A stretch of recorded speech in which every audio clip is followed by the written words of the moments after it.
Hello! Today we're figuring out how to use the money we have to support the life we want, aka budgeting. If you're in the process of preparing to transition, you're almost ready to live your adult life on your own. That means you can be responsible for taking care of your own finances or your money. But what even is a budget? Isn't that something that old people do? Well, a budget is a plan that tracks the money that you have and the money you spend. Yeah, your parents probably budget, but that is because they are smart and responsible adults. Specifically, in a budget, you should focus on addressing your needs first. Wait, hold up. What is a need? A need is something you have to live a healthy life. For example, people need to eat food to live. Some needs you might want to factor into your budget are your water bill, your electricity bill, your groceries, your rent, which is the money you pay to live somewhere, and your medication cost, if you take any. You might be thinking, okay, Miss Lloyd, I get it. We gotta support our needs first. But what about the fun stuff? And you're right. Next to factor into our budget is our wants. Wait, what's a want? A want is something you would like to have, but you don't have to survive. Some examples of this might be going to the movie theater, getting ice cream from the ice cream truck, or even buying that new Xbox game that just came out. Hold on, you need to be careful with wants. You must only use your money for your wants if you can afford them after paying for your needs first. Think of these like extras within your budget. So now that we know the importance of needs and wants, how do we actually make this supposed budget?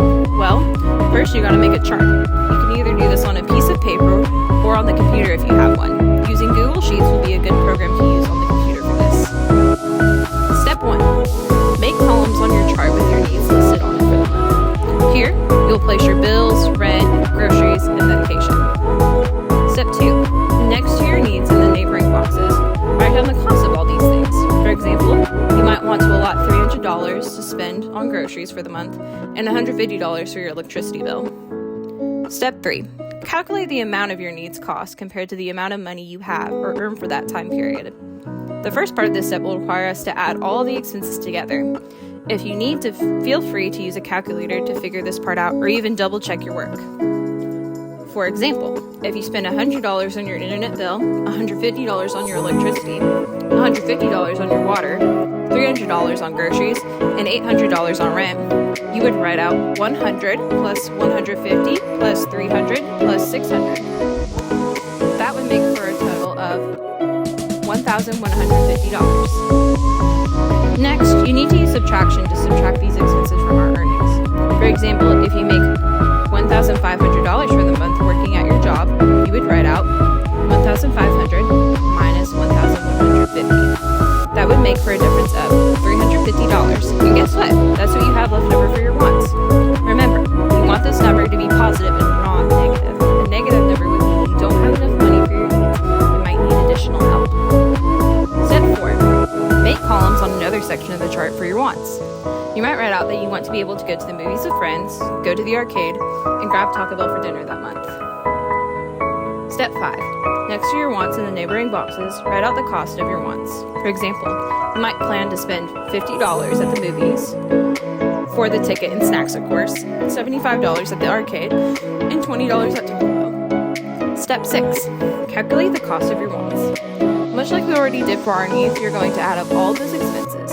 For example, you would write out 50 plus 75 plus 20. That would make for a total of $145. Next, subtract that total from the money we had left over from our needs taken out of our earnings. In our example budget, we have $350 left over. We would write up 350 minus 145. That would leave us with a difference of $205. Remember, we want this number to be a positive number and not a negative one. If this is negative, that means you won't have enough money to afford all your wants. Step 7. Adjust your needs and wants depending on if they change or you cannot afford them with the money that you have. You might have to redo the previous steps multiple times in order to make your plan work with your earnings. If you do have leftover money, put it in the bank in a savings account. Then you can use it to save up for something exciting or potentially an emergency. It might also be best practice to incorporate a savings plan into your needs at the beginning. Congrats! You now hopefully understand how to use the money you have to support the life that you want by making your very own budget.